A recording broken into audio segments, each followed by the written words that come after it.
Hello and welcome to another Doctor's Assistant 1 video, and today I'm taking a look at the Ninth Doctor comic book, issue 9 of the ongoing series. But before I fully get into this review, I just want to apologise about the fact that I haven't done a Ninth Doctor comic book review for quite some time. Primarily because I've just been swamped with a lot of other stuff outside of YouTube, in terms of college work, but also just as well on top of that, I've just, in terms of YouTube, I've just been prioritising a lot of other different reviews not other reviews, but just other content on the channel, and so that's why, because, the comic book reviews have sort of been put on the back burner, but they're coming back, and in a pretty big way, because, there'll be a hell of a lot more of them, currently anyway. But so you've got the Ninth Doctor there, with the image of the Ninth Doctor, Doctor Who there, ongoing adventures of the Ninth Doctor. You've got a picture of Rose in the TARDIS, and then this green sort of image of the TARDIS, and then you've also got some credits there, but then if you zoom out, you've got also, like, it's the Ninth Doctor's face there, but it's blended seamlessly really well with the TARDIS. I love this cover. This cover's really, really, really good. Then you've got your standard sort of barcode TARDIS design with 09, issue 9, Titan Comics there.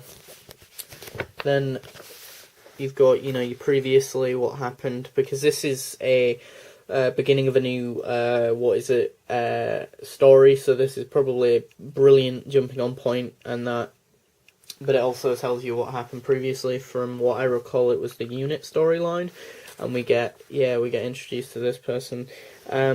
Then there's, as usual, the Titan Comics website, Twitter and Facebook to contact them and give them feedback. The bio on the Ninth Doctor, Rose Tyler and Captain Jack Harkness.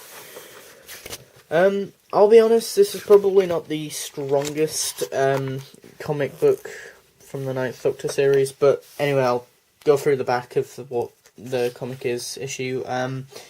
Digital advertisement for the Third Doctor comic book, advertisement for Sherlock Holmes, some more digital stuff about getting the comics digitally. What's come out this month the month of this release of the comic book from Titan Comics, the variant covers you could get.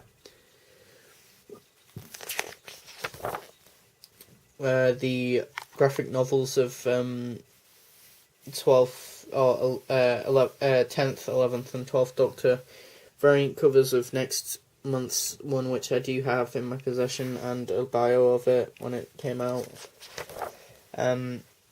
The title, part 1, who wrote it, artist, colorist, letterist, and then the cliffhanger and whatnot.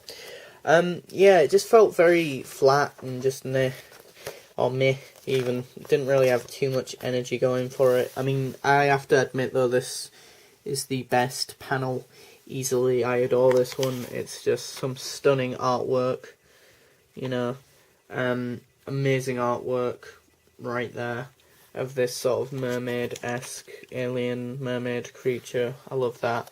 I'll be honest, they characterise and or have this portrayal of Rose more so her like in School Reunion in Series 2 at the beginning, because she seems to be getting a bit bitchy and a bit snippy with Captain Jack about the fact that there's this new character. I can't remember for the life of me what her name is, and Rose is getting a bit jealous and a bit snippy, as I say, about that, and gets a bit jealous and a bit uptight and that,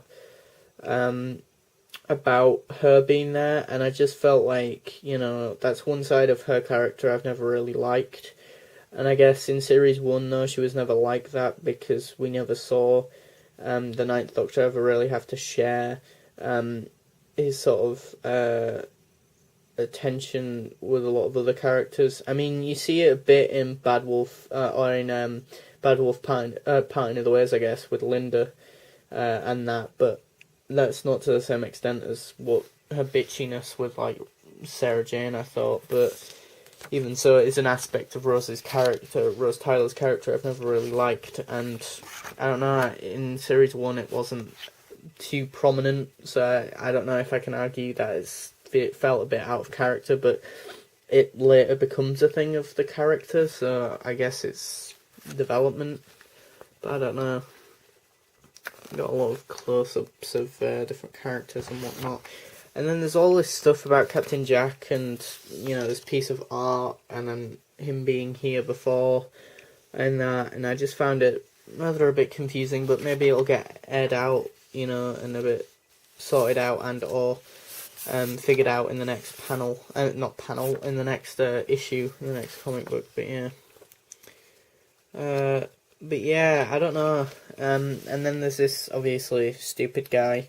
There's always a stupid Doctor Who character in terms of them being, you know, stupid to the Doctor and or hitting him with a gun, or the back end of his gun.